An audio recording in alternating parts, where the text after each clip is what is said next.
Pues hoy vamos a hablar de un tema un tanto espinoso, ¿no? Para algunos, y yo creo que es necesario dialogar por parte de otros, ¿no? Vivimos en tiempos en donde la fe cristiana parece retroceder en muchos lugares. Yo hablo pues de mi país, ¿no? En España, y lógicamente también pues lo puedo ampliar a toda Europa, ¿no? Mientras el Islam pues crece, ¿no? Crece con bastante fuerza en Europa. No diría yo tanto por conversiones, pero sí por inmigración, ¿verdad? Yo podría catalogarlo de esa manera. Y se habla aquí, al menos en España, en países como Francia también, de cambios culturales, mucha tensión social, desafíos, ¿no?, que afectan directamente a nuestra propia identidad, pues como país, ¿no? Y como cristianos, y también a nuestra fe. Y hoy queremos reflexionar, ¿no?, sobre esta realidad con la mirada de la Iglesia, con la sabiduría y de la historia, ¿verdad? Y con la luz de Cristo, que es lo más importante, ¿no? Y nadie mejor en este momento que el padre Javier Olivera Rabasi para ayudarnos pues a comprender este movimiento y todo lo que está sucediendo y cómo debemos de responder nosotros como católicos, ¿no? Padre, ¿cómo describiría el avance del Islam en España y en Europa desde hace unas décadas hacia acá? Bueno, a ver, a los que nos gusta la historia, para responder este tipo de preguntas uno se tiene que ir bastante más atrás, digamos, ¿no? Totalmente. A los orígenes. Entonces, Mahoma es un personaje histórico que nace allá a fines del siglo VI, año 571, obviamente después de Cristo, y que siguiendo la tesis del padre Terry, tiene un libro famoso en 4 volúmenes en francés, yo lo recomiendo porque es una joya, que se llama, no está traducido al español, es algo así como el Islam, empresa judía, se llama así, una especie de Moisés a Mahoma. A ver, déjame ver exactamente el título porque no quiero, Ujú. hace muchos años esto. De Moisés a Mahoma, sí, sería la traducción, el Islam, empresa judía, ¿no? Yo lo tengo en francés en 4 tomos, lo conozco la obra desde hace 20 años, más o menos 25 años, y el planteo fundamental es que, lo voy a decir así de modo sintético, es que el Islam es una religión, es el judaísmo para brutos. El padre Terry tuvo que escribir ese libro en la década de los 50 con un seudónimo titulado, llamado así, Ana Zacarías, con el nombre de una mujer incluso, para evitar los problemas que tenía, que podía traerle eso dentro, tanto dentro como fuera de la iglesia. Pero es un estudioso de esa obra. Búsquenlo. Y el planteo es el siguiente, lo resumo, que los judíos en lugares como en Arabia, lugares que no habían sido todavía, es muy importante, ¿no? No había llegado el Imperio Romano. Para intentar judaizarlos, crearon esta religión, o esta pseudo religión, porque la única religión es la que es verdadera, las otras son pseudo religiones o falsas, la única es la católica, la verdadera, para intentar de algún modo culturalmente dominar al Islam, a esa gente de Arabia Saudita, descendientes de, si conocemos la historia, de Abraham a través de Agar, Ismael, su hijo, ¿no? Hijo de la esclava, que se colocan por esas zonas varios siglos antes de Cristo. Y entonces comienzan con esa especie de judaísmo simplificado, espurio, con mezcla de monofisismo, de cristianismo monofisista en esas zonas, nestorianismo, y por eso que el Islam tiene cosas mezcladas entre judaísmo y cristianismo. ¿Mm? ¿Y por qué digo que hace falta ir para atrás? Porque tiene, entre otras cosas, algo que no tiene en sí mismo el judaísmo per se, pero tiene un impulso expansionista. Y por eso es que no es, como algunos tontamente dicen, una especie de religión de paz, ¿no? Si uno lee justamente el Corán, es algo que va hacia adelante, tiene un deseo de expansión, si queremos, tiene un deseo proselitista, no meramente conservacionista de lo propio. Entonces, pero el problema de fondo no está en el Islam, el problema de fondo está en Occidente, está en la religión católica, para ser más específicos. Entonces, acá el problema es que de la Iglesia católica, nuestro, de Occidente, como se le llama muchas veces. que ha abdicado de sus principios, ha abdicado de su fe católica, ha abdicado incluso, pero no ahora, no en los últimos años, digo, ¿no? Ha adherido a la revolución con R mayúscula, la revolución liberal, masónica, que plantea que todas las religiones son iguales, que incluso cuando ha ido a colonizar a otros países, puntualmente esto lo ha hecho Francia, por eso Francia tiene bien merecido lo que le pasó hoy a Francia, con ese laicismo a lo que dé lugar, no ha querido evangelizar, es de lo cual se quejaba ni más ni menos que Saint-Charles de Foucault, ¿no? De no querer evangelizar, los franceses en Argelia no quieren evangelizar. Y a su vez también España se ha tragado el mito liberal de la tolerancia a lo que dé lugar, del liberalismo a lo que dé lugar, de la libertad religiosa malentendida, como que todo vale lo mismo, uno puede ser un buen musulmán, un buen católico, un buen budista, un buen demonista.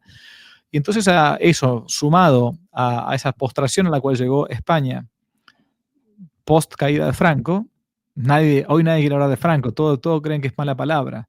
Franco salvó a España, la salvó del comunismo, la salvó de la Segunda Guerra Mundial. Bueno, en fin. Pasa que hoy, claro, de cierto, estas verdades como puño son políticamente incorrectas. Si uno lo tiran de, no, sos un nazifascista, un retrógrado. ¿Qué me importa lo que digan? Si la verdad es lo que te hace libre, a final de cuentas, ¿no?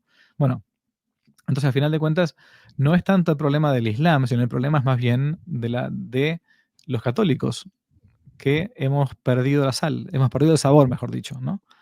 Y bueno, así poquito a poco se ha ido colonizando, como decía Gaddafi, hace 20 años, yo leí esto hace 20 años, ¿eh? Gaddafi decía, los vientres de nuestras mujeres son nuestras metralletas, son nuestras ametralladoras, ¿no? Y tiene razón.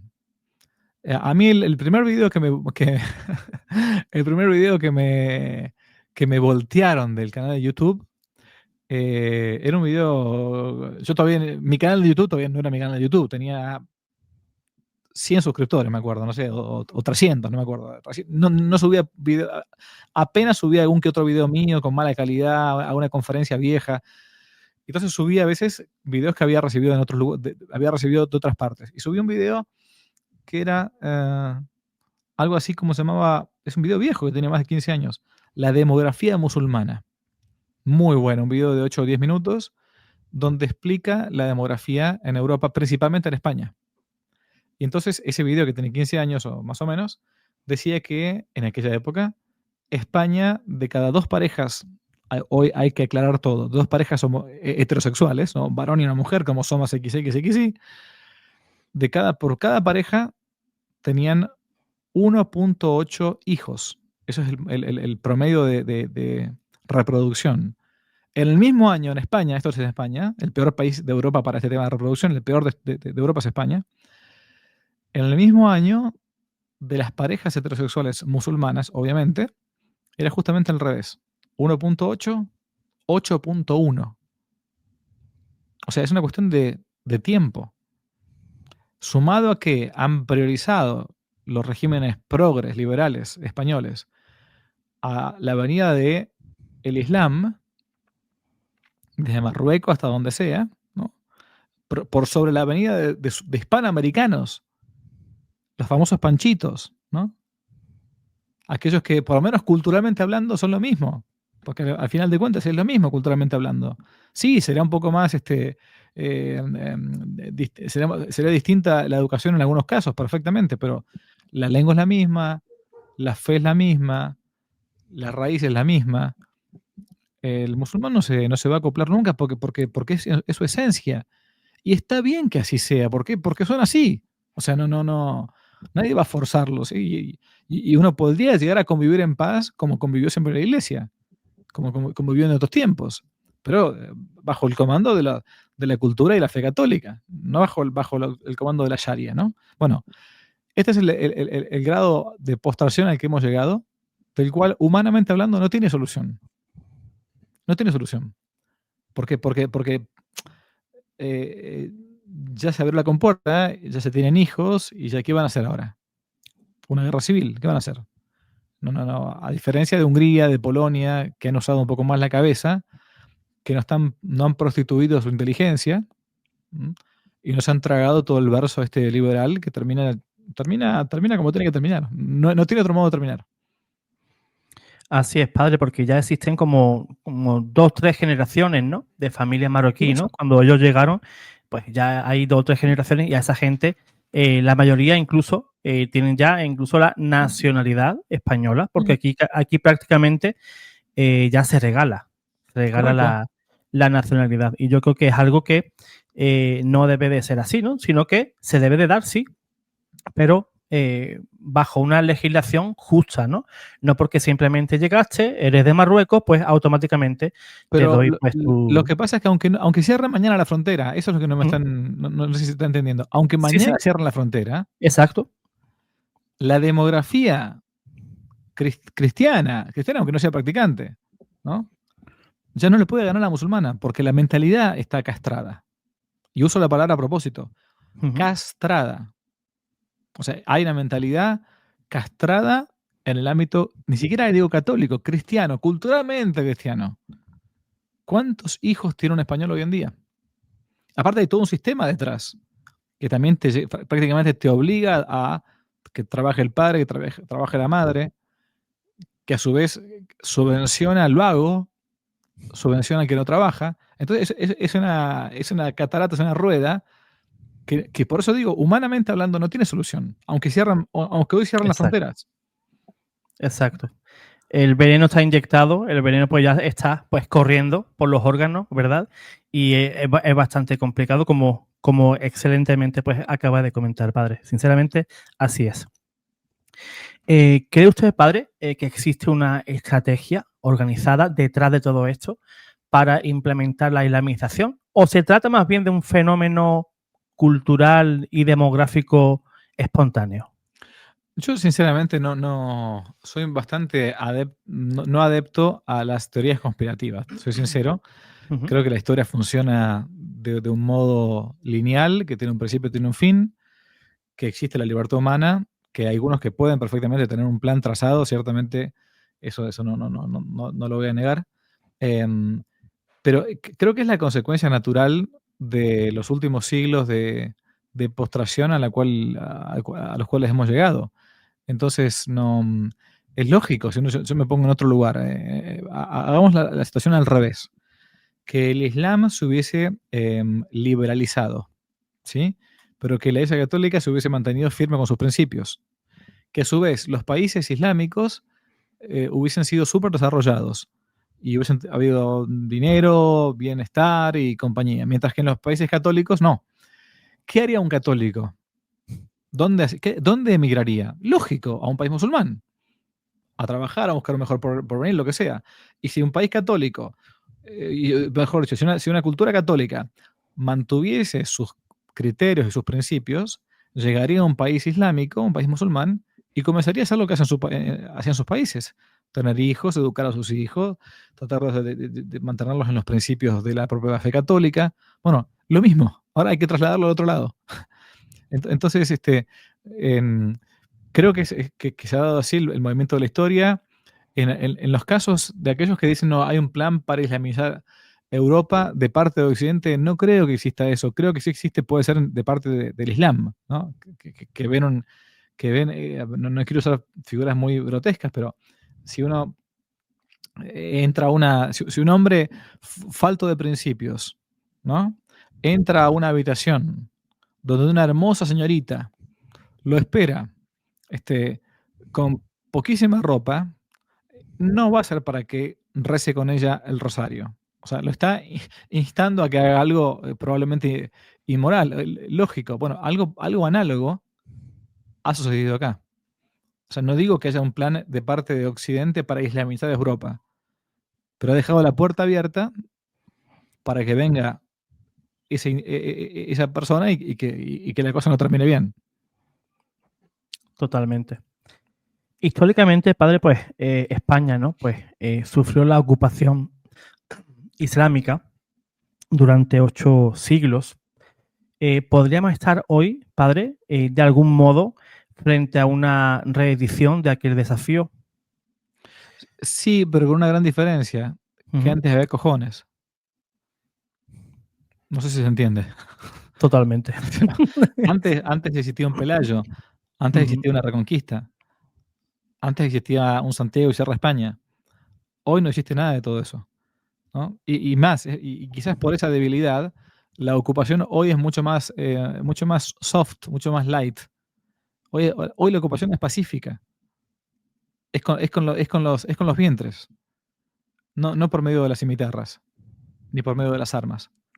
Pero como vivimos en un mundo afeminado, amariconado, nadie se anima a decir las cosas. Entonces cualquiera que diga esto y cualquiera que proponga ahora, bueno, miren muchachos, no digo que vayan a misa los domingos, ni siquiera. Al menos empiecen a tener hijos, uno con una, para siempre. Sigan el orden natural.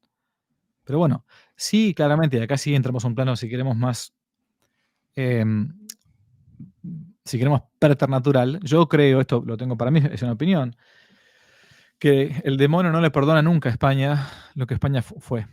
Y entonces por eso España ha sido tan golpeada y sigue siendo tan golpeada.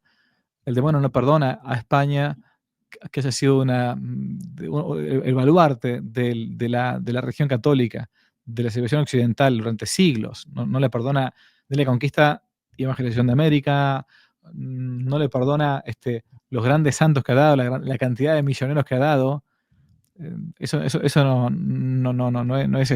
sea, un continente entero convirtió España, o sea, gigantesco. Y por eso es que culturalmente el demonio ha ido influyendo tanto en las inteligencias y en la cultura española moderna, de tratar de modificarles incluso el pasado. Y con todas estas leyes de memoria histórica, democrática y qué sé yo, y con todo lo que pasa hoy en España y sigue pasando, donde uno a un español, incluso a un español católico, le habla de ciertas gestas que tuvo España y te miran como si fuera, wow, descubrió la pólvora. A mí me han hablado, yo he visto gente emocionarse cuando yo hablaba en España, en Madrid, en Getafe, en algunos lugares, sobre la belleza del pasado español, porque nunca lo habían escuchado. O sea, como que le han mentido. Y en vez de sacar pecho, como que termina escondiéndose. O sea, es triste eso, porque aparte uno ama España, es nuestra madre patria, y uno ama no esta España postrada, arruinada. O sea, uno lo que ama es el ideal, como decía Ramiro Maestro, ¿no? de lo que es la hispanidad, ¿no? Eso. Eso persiste en algunos españoles todavía. Obviamente, no en el gobierno, no en la política, en la España profunda, en esas familias, en ese católico español que todavía sigue hablando en español, cree en Jesucristo, venera a Nuestra Señora de la Virgen del Pilar. Eso es España, a final de cuentas. Así es. Padre, yo hace un tiempo estaba pues echándole una ojeada a un diccionario de herejías y estaba ahí paseando, ¿no? por esas páginas y me llevé una sorpresa. Entre esas herejías aparecía el Islam. Claro, exacto. Y desde ese punto de vista teológico, padre, ¿cómo debería de entender el Islam un católico? ¿Como una herejía, una religión falsa, que obviamente lo es, o simplemente una cultura diferente? Es que esas tres expresiones no son contradictorias per se, ¿no? Uh-huh. O sea, el Islam perfectamente puede catalogarse como una herejía judeo-cristiana, ¿sí? ¿Por qué? Porque tiene parte, porque ¿qué es una herejía? Jaireo en griego significa quitar una parte, ¿no? O sea, lo propio de una herejía es dejar ciertas verdades quitando otras, ¿no? O mezclándola con falsedades, ¿no? Y por eso lo que atrae de la herejía no es lo malo de la herejía. Lo que atrae de una herejía es lo bueno.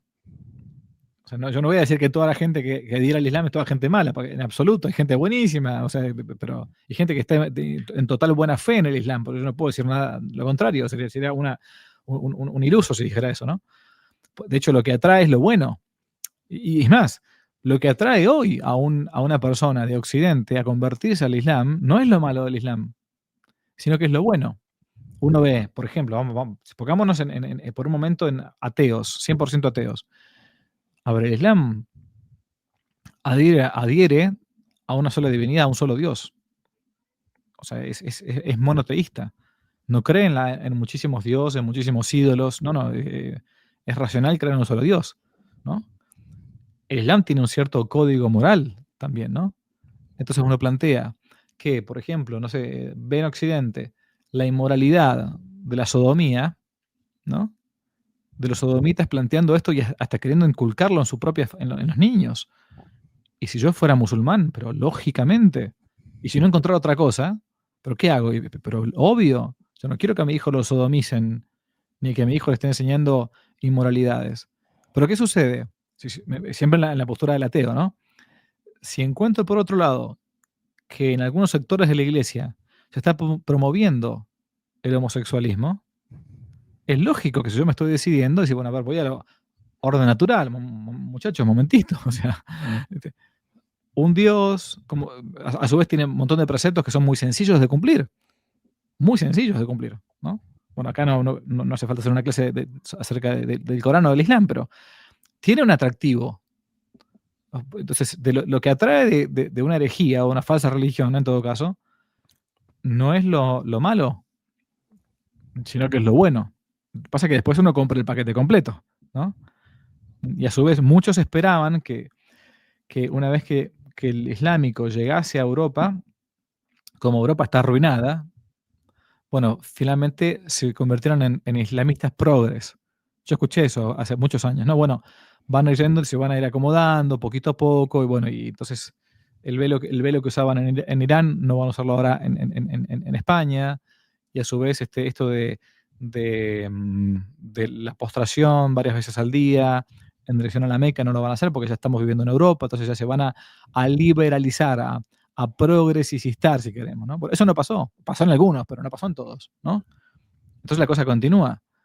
Entonces esa herejía judeocristiana se termina convirtiendo en una religión falsa, ¿sí? Porque no religa, porque no une a final de cuentas, o no religa con algo verdadero, y a su vez eso va impregnándose en la cultura, aun cuando alguien no fuese religioso, aun cuando un islámico no fuese técnicamente eh, observante, si queremos, y no se le ocurra nunca en su vida viajar a la Meca, como precepto que tiene, por cierto, ¿no?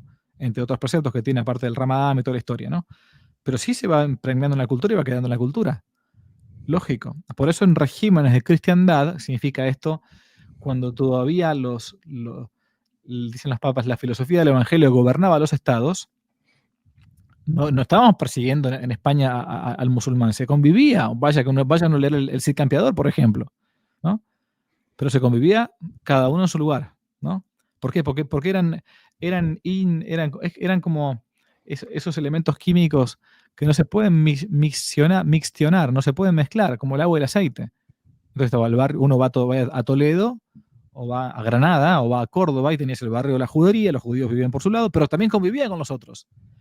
Los musulmanes, ¿no? Por otro lado, con su mezquita, con su sinagoga. Eso ha dado la sabiduría católica en España y en muchos lugares. O sea, se podía vivir juntos, no va a estar matando porque era de otra religión, eso es anticristiano, ¿no? Pero bueno, cada uno en su ámbito y cada uno ejerciendo su culto, incluso falso, pero sin perjudicar al resto, ¿no? Bueno, como hoy el culto es el liberalismo, como hoy el culto es el derecho humanismo, como hoy el culto es el laicismo de Estado, este laicismo va a ser devorado por aquellos que planteen que sí existe un Dios y que hay que practicar nuestra fe y que no vale lo mismo hombre con hombre que hombre con mujer. Bueno, y entonces eso va llevando a una cultura, entonces de una herejía judeo-cristiana se pasa a una falsa religión y de la falsa religión se pasa a una cultura. Padre, ¿está la Iglesia Católica respondiendo de manera adecuada a este desafío? Porque yo también veo que existe un silencio pastoral bastante preocupante. Si respondiera la Iglesia adecuadamente, no pasaría lo que está pasando. En gran problema siempre cuando hay una crisis en la civilización, esto lo decía ya Belloc, ¿no? Hilaire Belloc, en su famoso libro Europa y la fe, lo recomiendo, un librazo, cortito, por cierto. La fe es Europa y Europa es la fe. Desde el momento en que la Iglesia ha adherido, en parte, cuando digo la Iglesia es a algunos hombres de Iglesia, o algunas doctrinas llamativas y extrañas, como diría San Pablo, ¿no? a que es lo mismo la fe católica que la fe musulmana, a que todas las religiones son caminos para llegar a Dios, como dijo alguien alguna vez, ¿no? Tristemente. Entonces, claro, a partir de ese momento, cuando uno ha negado el sano proselitismo, o sea, Marcos 16, 18, ir por todo el mundo anunciando el Evangelio, ¿no? Uno dirá, bueno, ok, algunos no se animan a ir a Pakistán, a Afganistán a predicar el Evangelio, ok. Bueno, pero ¿le han predicado el Evangelio a los musulmanes que están en España? ¿Le han propuesto el Evangelio? Pero lo digo incluso a nivel de católicos laicos, porque no solamente son los curas, la iglesia, no, no, en general. ¿Cuántos católicos que me están mirando alguna vez le propusieron a un musulmán en España, o sea, donde no hay peligro de que te vayan a colgar en la horca, como en Arabia Saudita o en Irán? ¿Cuántos les han predicado a Jesucristo para que se conviertan en la verdadera fe? Explicándole que Jesucristo no es un profeta más como ellos creen, un gran profeta, no, es Dios hecho hombre. Es ese Alá que ellos creen, segunda persona, la Santísima Trinidad, tres personas en un solo Dios verdadero que se hace hombre para salvarnos. ¿Cuántos han predicado eso? Entonces, claro que tiene parte de culpa, obvio que sí. Ha habido, padre, ayer, lo pude ver ayer, el padre Ángel, es un sacerdote de la diócesis de Sí, un Madrid. comunista, un comunista. Sí, sí, Un comunista firmado de abiertamente. cura. Lo conozco, sí, lo conozco, sí, sí. Exacto, Sí, sí, ¿quién sí. es? Nefasto, Pues sí. ese mismo señor está pues organizando en una parroquia un encuentro pues de musulmanes, ¿no? Donde allí se va a leer el Corán, donde se van a elevar oraciones a Alá. Una profanación del templo, pues, clarísima, ¿no? Porque yo no entiendo o no entendería que un musulmán pues abriera las puertas de una mezquita para que un sacerdote pues celebrara la Eucaristía, ¿no? Y colocáramos allí un crucifijo, ¿verdad? Y celebráramos la Santa Misa, ¿no? Eso no se daría nunca, jamás. Yo creo que se opondrían con su propia vida, ¿no? Y yo lo veo perfecto, fantástico. Y no veo ese celo, ¿no? Por parte, al menos de ese sacerdote en particular. ¿Cómo debería, padre, predicar y actuar un sacerdote frente a esa creciente presencia del Islam que ya está, pues, como hemos visto, ¿no? Está ya, hace unas décadas nos tocaban la puerta y ahora pues se metieron hasta la cocina, ¿no? El Islam. ¿Cómo debe de predicar el sacerdote y actuar para hacer frente, padre, pues, a toda esta problemática? Bueno, primero teniendo fe católica, ¿no? O Sí. sea, empezamos sería bueno que los curas tuviésemos fe católica, para empezar, ¿no? Estaría bien. Y todo lo que implica eso, ¿no? O sea, si tengo fe católica, sé que no da lo mismo meter a un culto musulmán, un culto falso, en la iglesia católica, ¿no? En un lugar para el culto verdadero. Y en segundo lugar, buscar la historia de la iglesia. Ustedes tienen en España, Fray Hernando de Talavera, confesor de la reina Isabel la Católica, Cisneros. Hay catequesis para el Islam. La suma teológica misma, la suma teológica nace, la suma contra gentiles Los de gentiles. Santo Tomás de Aquino nace justamente para esto, para poder predicarle al Islam. O sea, eso es la suma teológica, es un texto que Santo Tomás escribe para los dominicos que van a predicarle a los musulmanes.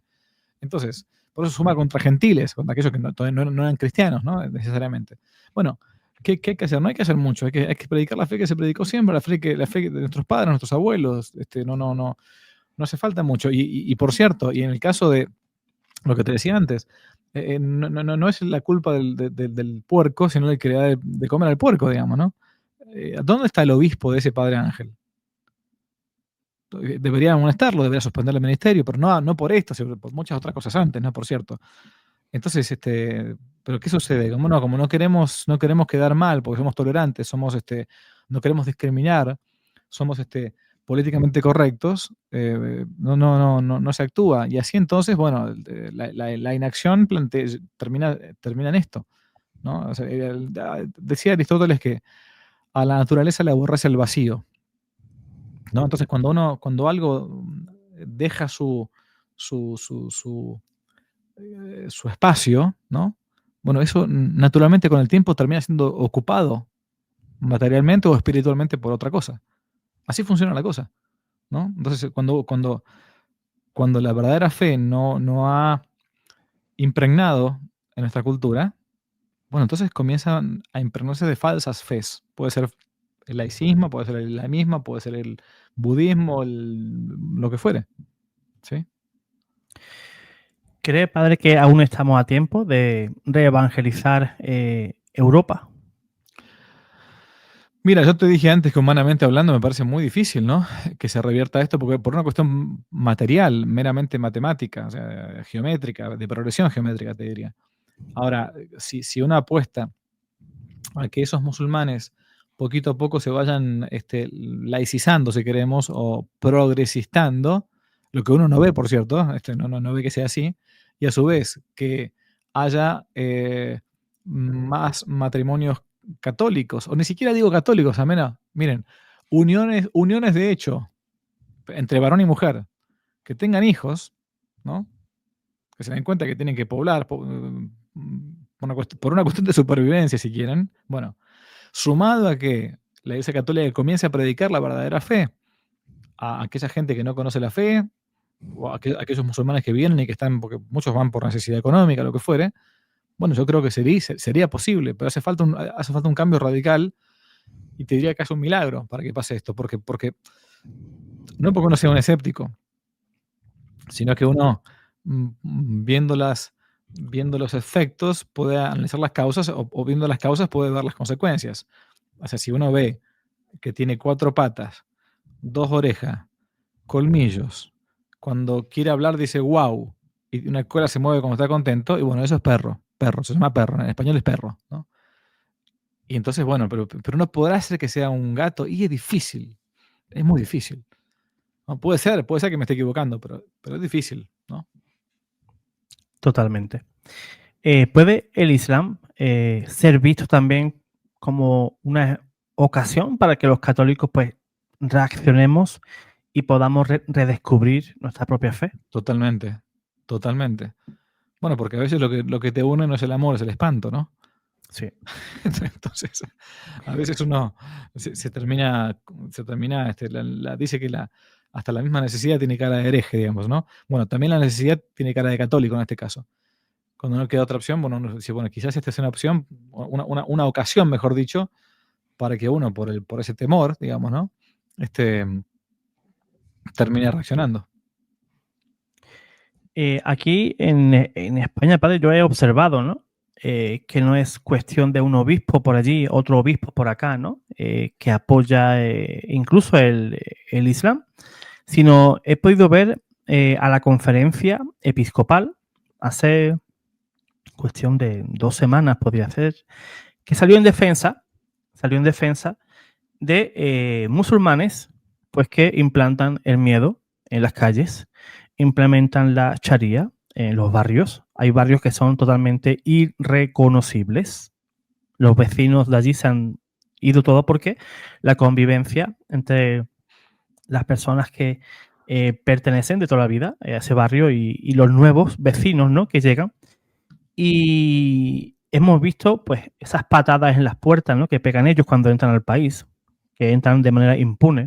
Puedes estar en la playa tranquilamente y ves como una barquita pues entra, ¿no?, en la playa y tú estás tan ricamente pasando un día en familia y te encuentras con esa escena, ¿no? Y luego el que iba conduciendo esa barca se da marcha atrás y vuelve a Marruecos, ¿no? Y también hemos sabido que Marruecos en los últimos 4 o 5 años pues ha sacado de sus cárceles pues muchísimos presos, ¿no?, peligrosos. Incluso ahora se está planteando otra amnistía allí, incluso amnistía a gente condenada a muerte, o sea, por delitos gravísimos, ¿no?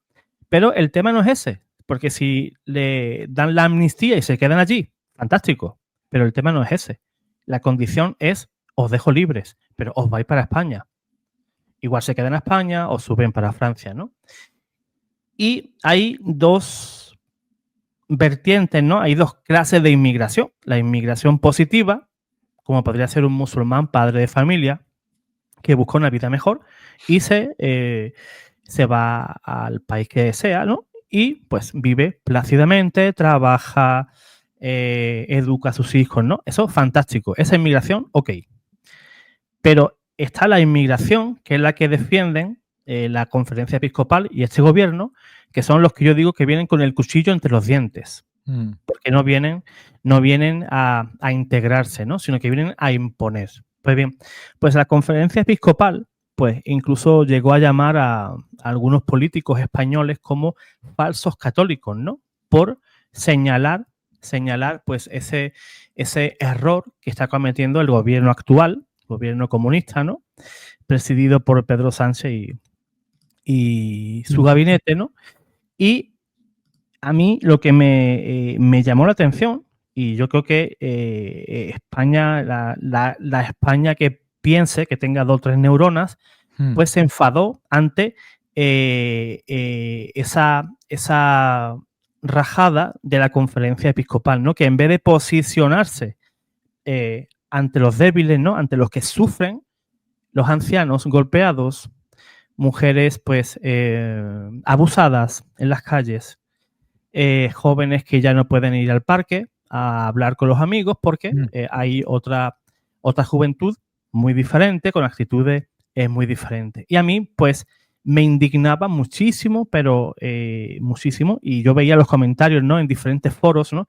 Y la gente, pues, está cansadísima, ¿no? Y muchos criticaban a la conferencia episcopal, por eso digo que es una posición de la Iglesia española, ¿no? Y no solamente la opinión, ¿no? De un obispo por aquí, el otro obispo por allá, ¿no? Que se posicionen con el gobierno. Y veo que la conferencia episcopal española, pues, le da la palmadita al gobierno español, diciendo, pues, que todo eso está fantástico, que nos pueden violentar, pueden abusar de nuestras mujeres, y nuestros niños, pues, si no pueden salir al parque, pues que se queden en casa jugando, pues, no sé, a la PlayStation, por ejemplo, ¿no? Totalmente, bueno, pero es lo que ha sucedido al final de cuentas con este tipo de cosas. Cuando uno más deja avanzar a los otros, después no hay vuelta que darle. O sea, por eso decía que si desde lo humano difícilmente exista después vuelta atrás. Pero para que exista una vuelta atrás hace falta primero concientizar, o sea, que la gente tome conciencia de todo esto. A esto voy con la palabra, ¿no? Y es lo que me parece que últimamente no está viendo. O sea, de hecho, mucha de la gente que nos va a escuchar nosotros ahora va a decir, wow, ¿cómo se animan a hablar sobre estos temas? ¿Y por qué no? Porque nos han metido en la cabeza que son temas tabú que no se pueden ni siquiera tocar. Bueno, ¿sabes qué pasa? En pocos años más nos vamos a morir. El día de mañana, cuando uno se encuentre con el Señor, nos va a poder decir muchas cosas, pero lo que esperamos que no nos diga es, no dijiste la verdad. Totalmente. Y una pregunta, padre, en consonancia con lo último que le comenté, ¿no? ¿Existe verdaderamente una cierta connivencia de los poderes políticos europeos en este proceso o es fruto de la propia debilidad, pues, de nuestras sociedades, ¿no? Que están totalmente descristianizadas y a veces, pues, se protege más al agresor, pues, que al agredido? Correcto. Bueno, es que es por los principios liberales que planteábamos justamente antes, ¿no? Ujú. Los principios liberales que plantean justamente que todo vale, que hay libertad para todo. Obviamente hay libertad para todo y para todos, menos para el mal. O sea, porque si uno deja avanzar al mal, hay una frase muy buena que me gusta mucho repetir de Pío XII, que es: la apatía de los buenos aumenta la malicia de los malos. La apatía de los buenos aumenta la malicia de los malos, ¿sí? Entonces, si uno deja avanzar al enemigo, fácilmente después con el tiempo uno ya no lo puede, pero en cualquier ámbito. Yo ojo, no estoy diciendo acá que todo musulmán sea enemigo, en absoluto. Estoy diciendo que en general, es lo que decíamos antes en filosofía, la naturaleza aborrece el vacío. Entonces, hemos dejado un vacío. Entonces no hay vuelta. Si uno no continúa creando y construyendo, no hay vuelta. Si yo sigo diciendo que cualquier fe es igual, que es lo mismo ser católico que ser musulmán, entonces no me puedo quejar después. Porque la consecuencia natural es esta. Si yo sigo diciendo que todo el mundo tiene derecho a habitar cualquier suelo, no importa si me porto bien o me porto mal, no importa cómo llegue, ¿no? Que todo el mundo tiene derecho a emigrar y sin importar entonces todo el país, entonces tengo que abolir las fronteras, no hay fronteras. O sea, que es el sueño del liberalismo, pero termina así como esto. O sea, esta es la consecuencia. Totalmente. Padre, ¿qué mensaje le daría a usted pues, a un joven que nos esté viendo ahora, un joven católico, y que se siente desanimado al ver cómo su fe pues, parece desaparecer frente a todo este avance del Islam y la secularización? Bien, ¿qué mensaje? Que no baje los brazos, que a nosotros Dios no nos pide que ganemos todas las batallas, sino nos pide que no nos dejemos vencer. A mí me gusta recordar siempre una frase del padre Castellani que decía que no nos va a contar el día de mañana la cantidad de batallas que ganamos, sino la cantidad de cicatrices que tenemos, ¿no? Entonces lo importante, lo nuestro es la siembra, no la cosecha. Entonces, el tiempo que nos quede de vida, bueno, intentar ser nosotros, uno dice, "Ah, España está arruinada". Ok, pero yo voy a vivir como España, yo soy España. Entonces voy a intentar vivir ese ideal de la hispanidad. Reitero, lean Defensa de la Hispanidad de Ramiro de Maeztu, es un libro muy cortito. Lo mataron los rojos, murió Marte prácticamente, ¿no? Entonces, lean lo que implicó. Cada vez que uno puede ir, por ejemplo, a España, vayan a la peregrinación de la Cristandad en Covadonga. Todos los años, cada vez más jóvenes están yendo a la peregrinación Nuestra Señora de la Cristandad, que sale desde Oviedo y termina en la cueva en Covadonga, ¿no? Se juntan, cada mes están llegando casi a los 2000 peregrinos, 3 días caminando. O sea, 3 días es una peregrinación penitencial, con misa tradicional, como espectacular, como Dios manda. El promedio de gente son 25 años, 24 años. Yo ya fui 2 veces, era de los viejos, entre comillas, caminando, ¿no? Bueno, eso es España. Entonces, mantener ciertos bolsones de cristiandad, y eso entonces eso es algo análogo a lo que hizo Pelayo, ¿no? O sea, parecía que estaba todo conquistado. Y poco a poco de ahí, de Pelayo a los Reyes Católicos. Y se reconquistó España. Sí, tardó siglos, sí, 4, no sé, desde el 7 hasta el 15. 8 al 15, bueno, ok. 7 siglos. Pero se puede, no es imposible. El tema es que hace falta gente que esté dispuesta a eso. Totalmente, pues buscamos valientes, ¿no? Así es. Para esa gesta. Y si algo somos, pues los cristianos, ¿no? Y en este caso, pues de España, pues que seguiremos luchando, ¿no? Para que nuestra fe, pues, perviva, pues Así hasta que el es. Señor venga, ¿no? Así es. Vamos a ser perseguidos, vamos a ser Así es. masacrados, nos van a perseguir de cualquier manera que sea, ¿no? Y según la batalla que se presente, pues así actuaremos. Miren, escuchen El novio de la muerte. Escuchen El novio de la muerte. Esa es la actitud de un verdadero español. Si les gustó el video, aparte de suscribirse, activar la campanita y comentar, en la descripción de este video se van a encontrar con el link de la plataforma Patreon, un modo concreto de apoyar este apostolado que intenta hacer una contrarrevolución cultural y espiritual. Dios los bendiga y que no te la cuenten.